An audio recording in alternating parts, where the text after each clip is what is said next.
ಸಿಂಹರಾಶಿ ಕುಟುಂಬದ ಸದಸ್ಯರಿಗೆ ಅಥವಾ ಬಂಧುಗಳಲ್ಲಿ ಯಾರಿಗೋ ಆರೋಗ್ಯದ ಸಮಸ್ಯೆ ಹೆಚ್ಚಾಗಿ ಕಾಡುವಂಥದ್ದು ನಿಮ್ಮ ಮನಸ್ಸಿಗೆ ಆತಂಕವನ್ನು ತರುತ್ತೆ.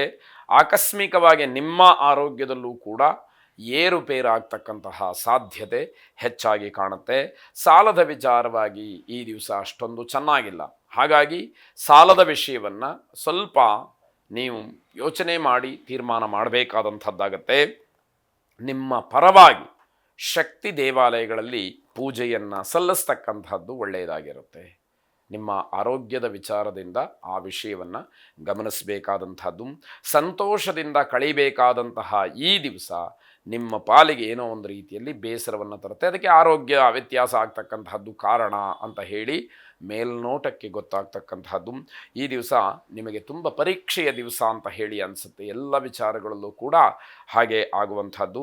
ಯಾವುದೇ ವಿಷಯಕ್ಕೂ ಕೂಡ ತಾಳ್ಮೆಯನ್ನು ಕಳ್ಕೊಳ್ಬೇಡಿ. ಸಮಾಧಾನದಿಂದ ವರ್ತಿಸಿ. ಒಂದಲ್ಲ ಒಂದು ರೀತಿಯಲ್ಲಿ ಪರಿಹಾರವೋ ಉತ್ತರವೋ ಸಮಾಧಾನವೋ ನಿಮಗೆ ಸಿಕ್ಕುವಂಥದ್ದಾಗತ್ತೆ. ಔದುಂಬರ ವೃಕ್ಷವನ್ನು ದರ್ಶನ ಮಾಡಿ ದತ್ತಾತ್ರೇಯರ ಆವಾಸ ಸ್ಥಾನವಾದಂತಹ ಆ ಸ್ಥಳದಲ್ಲಿ ನಿಮಗೆ ದತ್ತಾತ್ರೇಯರ ರಕ್ಷಣೆ ದೊರಕಲಿ. ಶುಭವಾಗಿ.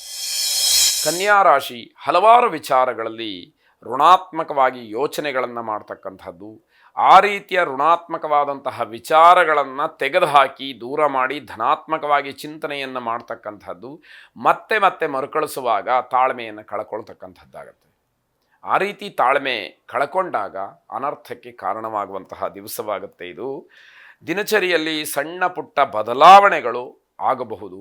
ಅದಕ್ಕೆ ತಕ್ಕ ಹಾಗೆ ಹೋಗಬೇಕಾಗತ್ತೆ. ಅಲ್ಲೂ ಕೂಡ ತಾಳ್ಮೆ ಇಲ್ಲದೆ ಇದ್ದರೆ ಮತ್ತೆ ಮತ್ತೆ ಬೇರೆ ಬೇರೆ ಅವಘಡಗಳಿಗೆ ಅವಕಾಶವಾಗುತ್ತೆ. ನಿಮ್ಮ ಆರೋಗ್ಯದಲ್ಲಿ ಸ್ವಲ್ಪ ಮಟ್ಟಿನ ಚೇತರಿಕೆ ಕಾಣಬಹುದು. ನಿರೀಕ್ಷಿತವಾದಂತಹ ಸಾಧನೆಯನ್ನು ಮಾಡಲಿಕ್ಕೆ ಆಗಲಿಲ್ಲ ಅನ್ನುವಂಥದ್ದು ನಿಮಗೆ ಕೋಪವನ್ನು ಹೆಚ್ಚು ಮಾಡಬಹುದು. ಆವಾಗಲೂ ತಾಳ್ಮೆ ಅತಿ ಮುಖ್ಯವಾಗುತ್ತೆ. ಇಡೀ ದಿವಸ ತಾಳ್ಮೆಯನ್ನು ಯಾವಾಗ ಕಳ್ಕೊಳ್ತೀರಿ ಆಗ ಬೇರೆ ಬೇರೆ ಅವಘಡಕ್ಕೆ ಅವಕಾಶ ಆಗುವಂಥದ್ದಾಗುತ್ತೆ.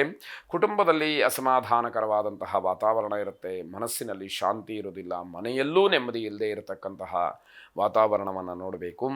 ದಕ್ಷಿಣಾಮೂರ್ತಿಯನ್ನು ಪ್ರಾರ್ಥನೆ ಮಾಡಿ ಗುರವೇ ಸರ್ವಲೋಕಾನಾಂ ಭಿಷಜೆ ಭವರೋಗಿಣಾಂ ನಿಧಜೆ ಸರ್ವವಿದ್ಯಾನಾಂ ದಕ್ಷಿಣಾಮೂರ್ತಯೇ ನಮಃ ಎಂಬ ಪ್ರಾರ್ಥನೆ ನಿಮ್ಮದಾಗಲಿ. ಶುಭವಾಗಿ. ತುಲಾರಾಶಿ ದೂರ ದೂರಿನಿಂದ ಸಿಹಿ ಸುದ್ದಿ ಬರತಕ್ಕಂತಹ ಸಾಧ್ಯತೆ.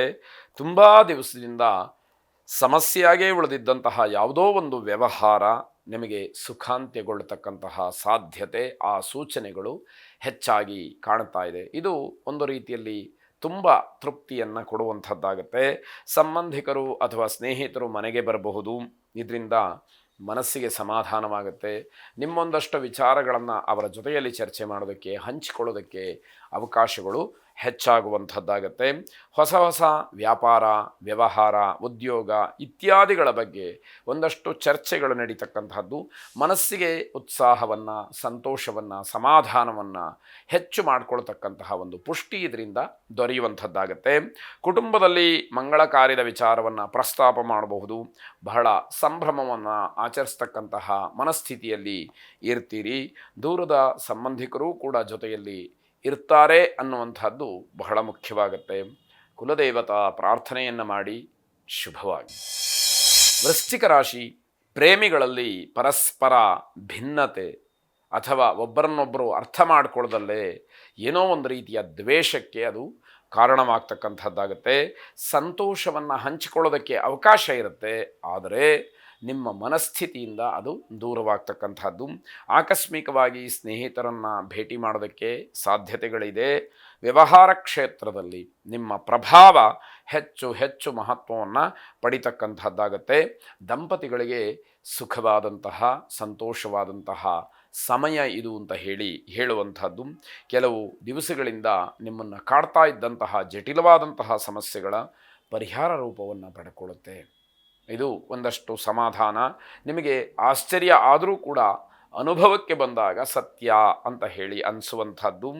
ಭವಿಷ್ಯದ ಬಗ್ಗೆ ಯಾವ ಚಿಂತೆಯನ್ನು ಕೂಡ ಮಾಡದೆ ಇರತಕ್ಕಂತಹ ದಿವಸವಾಗುತ್ತೆ. ಇದರಲ್ಲಿ ಎರಡರ್ಥ. ಒಂದು, ಎಲ್ಲವೂ ಕೂಡ ನಡ್ಕೊಂಡು ಹೋಗುತ್ತೆ ತನ್ನಿಂದ ತಾನೇ ಅನ್ನುವಂಥದ್ದಾದರೆ, ಇನ್ನೊಂದು, ನಾನು ಏನು ಪ್ರಯತ್ನ ಮಾಡಿದರೂ ಇಷ್ಟೇ ಅನ್ನುವಂತಹ ಭಾವನೆ ನಿಮ್ಮನ್ನು ಕಾಡುವಂಥದ್ದಾಗತ್ತೆ. ಸಾಮಾಜಿಕವಾದಂತಹ ಮಟ್ಟದಲ್ಲಿ ಸಾರ್ವಜನಿಕವಾಗಿ ನಿಮ್ಮ ಗೌರವ ಅಥವಾ ನಿಮ್ಮ ಸ್ಥಾನ ಹೆಚ್ಚಾಗುವ ಸಾಧ್ಯತೆಗಳು ಇರುವಂತಹದ್ದು. ಶನೈಶ್ಚರನನ್ನು ಪ್ರಾರ್ಥನೆ ಮಾಡಿ. ಶುಭವಾಗಿ.